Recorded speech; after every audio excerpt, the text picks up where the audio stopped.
তার মানে আল হালাল ফিহি বারাকা গায়রাল হারাম, হালালের ভেতরে বরকত আছে, হারামে বরকত নাই। হালালের ভেতরে বরকত ঢুকিয়ে দিয়েছে কে? এরপরে ইসলাম বলে মুকদ্দামাতুল হারামে হারাম, হারামের শুরুটাও হারাম। আপনি যেই কাজ করলে হারামের দিকে যেতে পারেন, যাওয়ার সম্ভাবনা আছে, ওইটাকেও হারাম করছে কে? কথা বলেন। আন-নাযার সাহামুন মাসমুমিন সিহামি ইবলিস। বিশ্বনবী বলেন নজরটা বড় খারাপ জিনিস, এই নজরটারে সামলাও, নজরটার লাগাম তুমি টেনে ধরো। এই নজর হলো শয়তানের বিষ মাখানো তীরবানের একটা ভয়ঙ্কর তীর। এই নজর দিয়া শয়তান যুবক যুবতীদেরকে কাবু করে ফেলে, ঠিক কি না? এজন্য আল্লাহ বলেন কুল্লিল মুমিনিনা ইয়াগুদ্দু মিন আবসারিহিম ওয়া ইয়াহফাযু ফুরুজাহুম। ও নবী, আমার বান্দাদের বলে দেন তারা যেন তাদের চোখ নামায়, তারা যেন তাদের দৃষ্টিটারে হেফাজত করে। কার কথা? যারা বলেন কার কথা? বিশ্বনবী তার মেয়ের জামাইরে বললেন, ও আলিফ লা তুতবি'ন নাযারাতান নাযরা, এক নজর ভুল করে যদি কোনো নারীর চেহারার দিকে পড়ে যায়, খবরদার দ্বিতীয় নজর দিবা না। ফা ইন্না লাকাল উলা ওয়া লাইসাত লাকাল আখিরা, কারণ প্রথম নজর তোমার জন্য ক্ষমা, দ্বিতীয় নজর তোমার জন্য গুনাহ। শোনা নাই?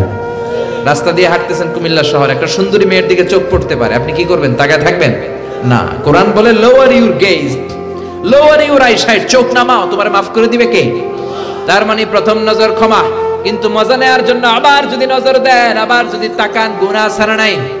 প্রথম নজরে ক্ষমা, দ্বিতীয় নজরে গুনাহ। এজন্য অনেকে কৌশল করে বলে প্রথম নজরে যেহেতু ক্ষমা, তাইলে এক নজরে আধা ঘন্টা চাইয়া থাকু, বড় বড় চোখ কইরা। আছে না নাই? তাকানো যাবে? আপনি যদি কৌশল করেন, আল্লাহর কৌশল জানা আছে না নাই? এজন্য নজরটাকে ইসলাম ব্লক করে দিয়েছে, কারণ চোখে চোখেও কথা আছে না নাই? কথা বুঝেন না বোধহয়। চোখে চোখেও কথা বলা যায়, মনে মনেও ভালোবাসা হয়। আমরা যখন ছোট্ট, আমরা খবর দেখার সময় কে আলিফ জেল একটা অ্যাড দেখতাম, চোখে চোখে ভালোবাসা কে আলিফ জেল, মনে মনে ভালোবাসা কে আলিফ জেল, এইগুলো দেখতাম। তো টিভিতে দেখাতো যে চোখে চোখে কথা হয়, মনে মনে ভালোবাসা হয়। এজন্য ইসলাম বলে খবরদার, নজর দিলে যেহেতু নজর থেকে আস্তে আস্তে হাঁটি হাঁটি পা পা করে তুমি জিনার দিকে যাবা, নজরটারেও হারাম করে দিল কে? আবার ইসলাম বলে আল হিলাতু বিল হারামি হারাম, কৌশল করে হারাম খাওয়াটাও হারাম। কথা বুঝতে কষ্ট হচ্ছে? আপনি যদি হারাম খাওয়ার জন্য কৌশল করেন, ওইটারও হারাম করছে কে? বাংলাদেশে ঘুষের একটা সুন্দর নাম বাড়িয়েছে বর্তমানে, নাম হচ্ছে বকশিস। কথা কন, ঘুষের নতুন নাম কি? ঘুষরে বকশিস কইলে জায়েজ হয়ে যাবে? বিশ্বনবী এক সাহাবীরে যাকাতের টাকা উত্তোলনের জন্য পাঠালেন। বিশ্বনবীর সিস্টেম ছিল প্রতি বছর যাকাতের টাকা তোলার জন্য বিভিন্ন এলাকায় সাহাবীদেরকে পাঠাতেন। বিশ্বনবী বলতেন, সাহাবী যাও হিসাব করে কার কতটা খাসি, কার কতটা বকরি, কার কতটা উট, কার কয়টা কতটা খেজুর বাগান, হিসেব করে সারা বছরের যাকাতের টাকা নিয়ে আসো। শুনতেছেন? আমার কথা বোঝা যায়? মনোযোগ আছে না গেছে? সাহাবীরে বললেন যাও যাকাতের টাকা নিয়ে আস। বুখারীর বর্ণনা, সাহাবী যাকাতের টাকা নিয়ে আসলেন, এসে মদিনায় এসে বললেন বিশ্বনবী, হাযা লাকুম ওয়া হাযা উহদিয়া লি, ও নবী এইটা যাকাতের টাকা আর এটা আমারে বকশিশ দিছে। কি দিছে? বিশ্বনবী এই কথা শোনার পরে বিশ্বনবীর চেহারাটা আগুনের গোলার মতো লাল হয়ে গেল। বিশ্বনবী বললেন, এই সাহাবীরে ঘরের মধ্যে বসে থাকতে বলো, দেখি তারে কে বকশিশ দেয়। এই সাহাবীরে মদিনাতে বসে থাকতে বলো, দেখি তারে কে বকশিশ দেয়। বিশ্বনবী বললেন, তুমি যেটা পেয়েছো বকশিশ নয়, এটা ঘুষ। এটা কি? আর রাশি ওয়াল মুরতাশি কিলাহুমা ফিন্নার, ঘুষ যে দেয় ঘুষ যে নেয়, দুইটারে জাহান্নামে ঢুকাবে কে? ওরা এমনি এমনি তোমারে বকশিশ দেয় নাই, ঘুষ দেয় নাই। এই এলাকার লোকেরা তোমারে বকশিশ দিয়েছে, এর কারণ হলো যাকাতের হিসাব যেন তুমি কড়াকড়ি ভাবে না করো। কার কয়টা খেজুরের বাগান হিসেব করে যাকাত আনার সময় যাতে তুমি তাদেরকে একটু ছাড় দাও, একটু ঢিল দাও, সুবিধা দাও। ওদের বড় বড় ছাগলগুলা যেন যাকাতে না নিয়ে আসো, নাদুস নুদুস উটগুলা যাতে নিয়ে না আসো, এই জন্য তোমারে খুশি করার জন্য ওরা ঘুষ দিয়েছে। জোরে কোন ঠিক কিনা? এজন্য ঘুষকে আপনি বকশিশ লেভেল লাগালে জায়েজ হবে? কথা বলেন। সাইয়েদনা দাউদ আলাইহিস সালামের কণ্ঠ ছিল বড় চমৎকার। আকাবা উপসাগরের পাশে বসে জাবুর কিতাব তেলাওয়াত করতেন। সাইয়েদনা দাউদ আলাইহিস সালাম আকাবা উপসাগরের পাশে বসে যখন জাবুর কিতাব তেলাওয়াত করতেন, সাগরের মাছগুলো সাগর ছেড়ে দিয়ে ডাঙ্গায় চলে আসতো। প্রতি সপ্তাহে শনিবার সাইয়েদনা দাউদ আলাইহিস সালাম সাগরের তীরে বসে তেলাওয়াত করতেন। আল্লাহ দাউদ আলাইহিস সালামের কওমের লোকদেরকে বললেন, ও দাউদ নবীর উম্মতেরা খবরদার, যেহেতু শনিবারে তোমাদের নবী তেলাওয়াত করে, শনিবারে সাগরের মাছগুলো সাগর ছেড়ে দিয়ে তীরে চলে আসে, শনিবারে মাছ ধরাকে আমি হারাম করে দিলাম। শনিবারে মাছ ধরা হারাম, খবরদার। দাউদ নবীর কওমের উম্মতের লোকেরা ভাবলো, আল্লাহ আমাদেরকে শনিবারে মাছ ধরতে নিষেধ করছে, এক কাজ করি, শনিবারে বেড়া দিয়ে রাখি, শনিবারে আটকায় রাখবো, মাছ ধরবো রবিবারে, শনিবারে ধরা যাবে না কারণ হারাম। শনিবারে ধরা কি? আল্লাহ কইছে, কে কইছে? কথা বুঝতেছেন? শনিবারে মাছ ধরা কি? তারা বললো শনিবারে মাছ ধরা হারাম, রবিবারে ধরবো, শনিবারে আটকে রাখবো, জাল দিয়ে আটকে রেখে রবিবারে মাছগুলো ধরবো।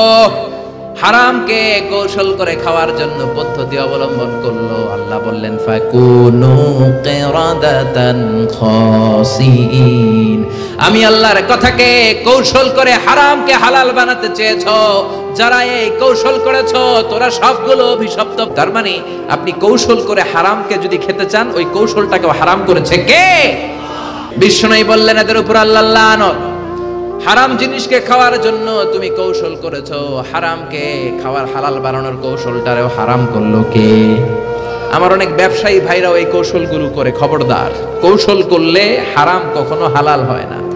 অনেক ব্যবসায়ী ভাইদের মধ্যে এই সমস্যা। ছোটবেলায় এক গল্প শুনেছিলাম, এক গরু ব্যাপারী। কি ব্যাপারী? মনোযোগ নাই বোধ হয়, অনেক রাত হয়েছে তো শেষ করে দেই। শেষ করব, আরো কয়েক মিনিট শুনবেন। এক গরু ব্যাপারী প্রতিদিন গরু নিয়ে হাটে যাওয়ার আগে বউরে ডাকে বলে, এই বউ, তুই গরুর একটা দাম কহ। বউ বলে, কত দাম কমু? গরু ব্যাপারী কয়, 1 লাখ টাকা। গরু ব্যাপারী কয়, ঠিক আছে, কইলাম 1 লাখ টাকা। এবার বাজারে যাওয়ার পরে যেই গরু কিনতে আসে সবাই রে কয়, আজকে সকালেই একজন 1 লাখ টাকা দাম করে গেছে, আমি দেই নাই, আপনি আর 5,000 টাকা বাড়াই দিন, দিয়ে দিন, 10,000 টাকা বাড়াই দিন, দিয়ে দিন। এরকম কৌশল আছে না নাই? জোরে বলেন। এজন্য হারাম খাওয়ার জন্য কৌশল করাকেও হারাম করলো কে? আবার ইসলাম বলে, খবরদার, হালাল যদি না খাও তোমার ইবাদত কবুল হবে না। তোমার ইনকাম যদি হালাল না হয়, তোমার ইবাদত যেমনি কবুল হবে না, তোমার দোয়াও কবুল হবে না। কারণ ইন্নাল্লাহা তাইয়্যিব লা ইয়াকবালু ইল্লা তাইয়্যিবা। আমার আল্লাহ পবিত্র, পবিত্র ছাড়া কোনো জিনিস আল্লাহ কবুল করে না। আপনি হারাম টাকা দিয়ে মাদ্রাসা বানালেন, কবুল হবে নাকি? কথা বলেন তো। ফতোয়া তো আপনারাই দিতে পারেন, আমগো কি দরকার? হারাম টাকা দিয়ে মাদ্রাসা বানালে কবুল হবে?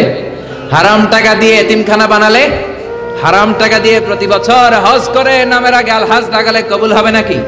জোরে বলেন, হবে?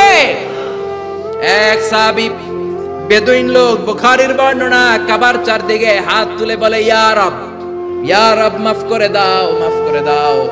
অন্যান্য সাহাবীরা এই লোকের ইবাদত দেখে বিশ্ব নবীরে বললেন, ও নবী, এই লোকের চেয়ে বড় আল্লাহর ওলি মদিনার জমিনে, মক্কার জমিনে কেউ নাই।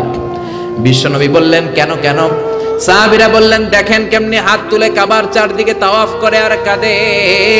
বিশ্ব নবী বললেন, ওয়া মাতআমুহু হারাম, কাঁদলে কি লাভ? ও যা খায় হারাম খায়, যা পান করে হারাম পান করে। ওয়া মালবাসুহু হারাম, যেই ড্রেসটাও পরে হারাম টাকা দিয়ে পড়ে। ফা আন্না ইউস্তাজাবু লাহু, কেমন করে তার দোয়া আল্লাহর আরশে পৌঁছবে? এজন্য হারাম খেয়ে যদি আপনি দোয়া করেন, কবুল হবে না। হারাম খেয়ে ইবাদত করলে কবুল হবে না। অনেকে বলে, হুজুর, আল্লাহর কাছে চাইলাম, আল্লাহ আমারে দিল না। 3 বছর ধরে চাইলাম, কাবা ঘর ধরে আমি চাইছি, আল্লাহ দেয় নাই। এরকম অভিযোগ আল্লাহর বিরুদ্ধে আছে না নাই? চাইলেই হবে না, হালাল খাইতে হবে। ইনকাম যদি হালাল না হয়, ইনকাম যদি হারাম হয়, যত দোয়া করবেন, যত চোখের পানি ফেলবেন, কোনো লাভ হবে? লা ইয়াদখুলুল জান্নাতা জাসাদুন গুযিয়া বিহারাম। হারাম খেয়ে যেই দেহটারে আপনি বড় বানালেন, ওই দেহটারে জাহান্নামে ঢুকাবে কে? সাদ বিন আবি ওয়াক্কাস বিশ্বনবীরে বললেন, ইয়া রাসূলুল্লাহ, উদুল্লাহ আইয়াজআলানি মুস্তাজাবাদ দাওয়া। ও নবী, আল্লাহর কাছে দোয়া করে দেন যাতে আল্লাহ আমারে মুস্তাজাবুদ দাওয়া বানিয়ে নেয়। মুস্তাজাবুদ দাওয়া মানে হলো যে লোক দোয়া করতে দেরি, কবুল হতে দেরি হয় না। মুস্তাজাবুদ দাওয়া আরবিটা শিখে রাখেন। বলেন কি নাম? মুস্তাজাবুদ দাওয়া। পিছনের ভাইরাও বলো কি নাম?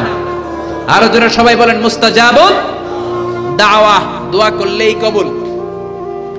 সাদ বিন আবি আক্কাস বললেন, নবী উদু আল্লাহ ইয়াজআলানি মুস্তাজাবাদ দাওয়া, আপনি দোয়া করে দেন আল্লাহ যাতে আমারে মুস্তাজাবুদ দাওয়া বানায়, আমি দোয়া করলেই যেন কবুল হয়ে যায়। বিশ্বনবী বললেন, ও সাদ আতিবে মাতআমাকা তাকুন মুস্তাজাবাদ দাওয়া, যেই খাবার তুমি খাবা খাবারটা হালাল খাও, হালাল খাইলেই তুমি মুস্তাজাবুদ দাওয়া।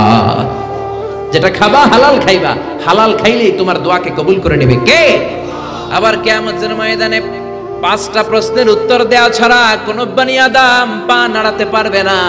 ওই 5টা প্রশ্নের মধ্যে থেকে একটা প্রশ্ন হলো আন মালিহি মিন আইনা ইকতাসাবা, কোন খাত থেকে, কোন পন্থায়, কোন সিস্টেমে সে সম্পদ উপার্জন করেছে, সম্পদের পাহাড় বানিয়েছে, তার সম্পদের ব্যাপারে তার জিজ্ঞেস করা হবে। এই সম্পদ কি হালাল পন্থায় আসলো নাকি হারাম পন্থায়, হালাল না হারাম, এটা জিজ্ঞেস করা হবে। যদি আপনি উত্তর দিতে না পারেন কিয়ামতের দিন আপনার পা নাড়ানো যাবে না। চিল্লায় বলেন ঠিক কি না?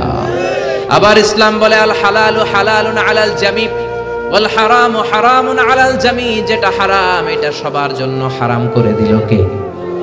যেটা হালাল সবার জন্য হালাল করে দিল কে? আপনাদের জন্য আমাদের জন্য মিথ্যা কথা বলা হালাল না হারাম? জোরে বলেন।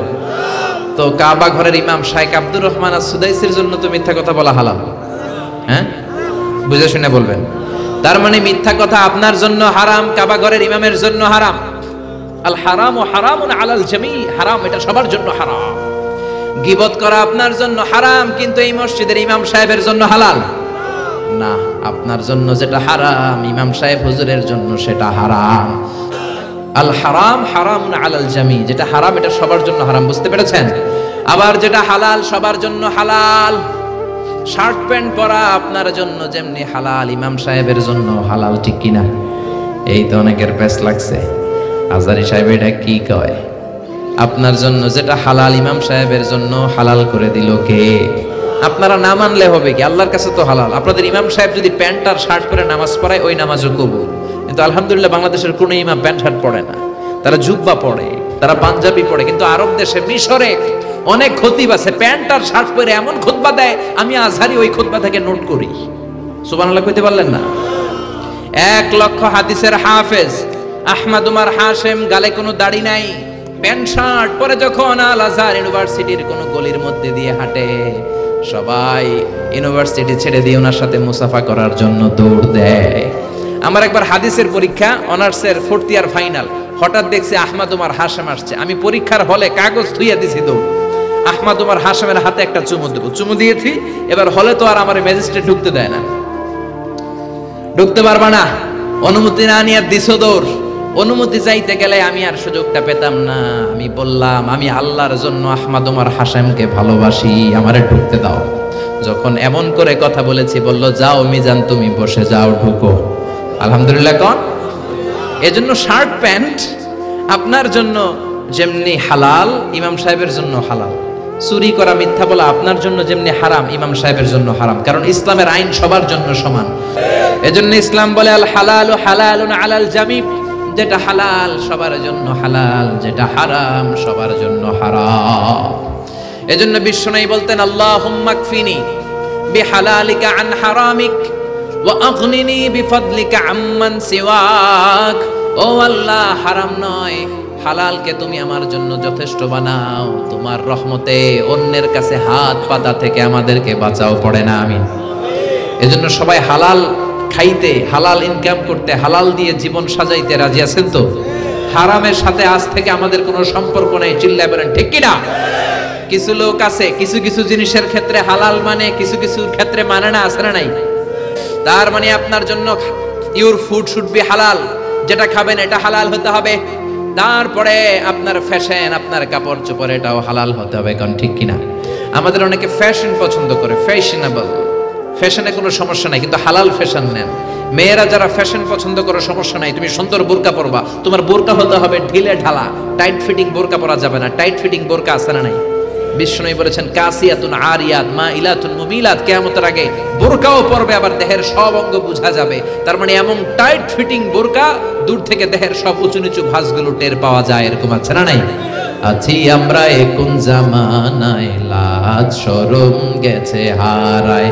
আছি আমরা কোন জামানায়, লাজ শরম গেছে হারায়। যেই পোশাকে তার পুরো দেহ কভার হবে না, ওই পোশাক নারী পরতে পারবে না। আবার অনেক মেয়ে ব্রু প্লাক করে, আসে না নাই? ব্রু প্লাকের ফ্যাশনটা হারাম। অনেক মেয়ে আলগা চুল লাগায় মাথায়, আসে না নাই? এটা ধোঁকাবাজি। অনেক পুরুষও আলগা চুল লাগায়, আপনারা জানেন? এটার বাংলায় বলে পরচুলা, কি বলে? আবার দাড়িতে কলপ দেয়, এটাও ঠিক না। যদি আপনার বয়স কম, অনেক সময় 8 বছরের 10 বছরের ছেলে রোগের কারণে চুল পেকে যায়, ও কালি দিতে পারবে, কিন্তু বয়স্ক মানুষ কালি দেয়া ঠিক না। চিল্লা এখন ঠিক কিনা? আবার অনেকে মাথার মধ্যে পরচুলা লাগায়, আলগা চুল লাগায়, বিয়ের আগে পরচুলা লাগায় বিয়ের পিড়িতে বসে, সবাই দেখে সুন্দর, বিয়ের পরে দেখে মাথায় চুল নাই, আছে না নাই? এরকম ঘটনাও ঘটে। এক ছেলে মাথার মধ্যে চুল লাগাইছে আমির খানের চুল। কার চুল? নিজে হইলো কালাসান, চুল লাগাইছে আমির খান। তা আমির খানের চুল লাগানোর পরে সবাই পছন্দ করছে, মেয়েও পছন্দ করছে, শ্বশুর শাশুড়ি পছন্দ করছে, বিয়ে হয়ে গেছে। আপনি যদি ধোঁকা দেন, কিয়ামতের দিন ধোঁকাবাজদের সাথে আপনাকে হাসর করায় দিবে কে? বিশ্বনবী গমের বাজার পরিদর্শন করলেন, মদিনাতে গমের স্তূপ দেখলেন, শুকনা গম। শুকনা গমের ভিতরে ডান হাত ঢুকায় দিয়ে বিশ্বনবী ভিতরে দেখলেন ভিজা গম। এরকম ব্যবসায়ী আছে না নাই? উপরে শুকনা দিয়ে সাজায়, ভিতরে ভিজা, উপরে ফিটফাট, ভিতরে উপর মে পাক সাফ, ভিতর মে খালাত মালাত, আচ্ছা না নাই? বিশ্বনবী বললেন, মান গাশশানা ফালাইসা মিন্না, the person who deceives us is not among us. যে আমাদেরকে ধোঁকা দেয় সে আমার উম্মত নয়। চিল্লা এখন ঠিক কি না? এজন্য আপনার ফ্যাশন হতে হবে হালাল ফ্যাশন। অনেক ছেলেরা ঈদ আসলে সিল্কের পাঞ্জাবি পরে, আসে না নাই? আমার যুবক ভাইয়েরা, সিল্কের পাঞ্জাবি, এই ফ্যাশনটা তোমাদের জন্য হারাম। যুবকরা হাতে স্বর্ণের আংটি পরে, গলায় চেইন পরে, মেড অফ গোল্ড, স্বর্ণ দিয়ে বানানো যে কোনো জিনিস ইউজ করা, তারপরে সিল্কের কোনো জামা পরা ছেলেদের জন্য হারাম করেছে কে? ছেলেদের জন্য চুরি পরা হারাম করছে কে? অনেক ছেলে চুরি পরে, ব্রেসলেট পরে, আছে না নাই? কানের মধ্যে দুল লাগায়, আছে না নাই? কুমিল্লা শহরে নাই? কুমিল্লাতেও আছে। তার মানে তুমি যে ফ্যাশন গুলো করবা, ইউর ফ্যাশন শুড বি হালাল, ইউর ড্রেস শুড বি হালাল। ছেলেরা অর্নামেন্টস পড়তে পারবে না, ব্রেসলেট লাগাতে পারবে না, সিল্কের পাঞ্জাবি পড়তে পারবে না, স্বর্ণের কিছু ব্যবহার করতে পারবে না। এছাড়া তুমি তোমার নাভি থেকে হাঁটু পর্যন্ত ঢেকে সব ধরনের ফ্যাশন তুমি নিতে পারো। মেয়েদের পোশাক হবে ঢিলা, মেয়েদের পোশাক হবে মোটা। এই নিয়মগুলো মেনে ছেলে মেয়েরা যেই কোনো পোশাক পরো, যেই কোনো ফ্যাশন নাও, ওই ফ্যাশনের মধ্যে বরকত আছে না নাই? ইসলাম তো ফ্যাশন সচেতন। বিশ্বনবী নিজেও কসমেটিক্সের একটা বক্স রাখতেন সাথে, সুবহানাল্লাহ কইবেন না? অনেকে হাসে, আরে পুরুষরাও প্রসাধনী ইউজ করতে পারে। বিশ্বনবীর একটা চামড়ার তৈরি কসমেটিক্সের ব্যাগ থাকতো সাথে, এটার ভেতরে বিশ্বনবী 6টা জিনিস রাখতেন। কয়টা? কথা বলেন। 1 নম্বরে রাখতেন মেসওয়াক, 1 নম্বরে কি? 2 নম্বরে জাইতুনের তেল, 2 নম্বরে কি? 3 নম্বরে আতর, 3 নম্বরে কি? 4 নম্বরে চিরুনি, 5 নম্বরে হলো টুথপিক। টুথপিক চিনেন না খিলাইল চিনেন? হ্যাঁ, টুথপিক না খিলাইল। 6 নম্বরে সুরমাদানি। এই 6টা জিনিস বিশ্বনবী সাল্লাল্লাহু আলাইহি ওয়াসাল্লাম সুনি আমিল জিল্দ চামড়ার একটা প্যাকেটের ভিতরে যে কোনো সফরে গেলে এইটার ভিতরে 6টা জিনিস বিশ্বনবী নিয়ে নিয়ে সফরে ঘুরতেন। চিল্লায় পড়েন আল্লাহু আকবার।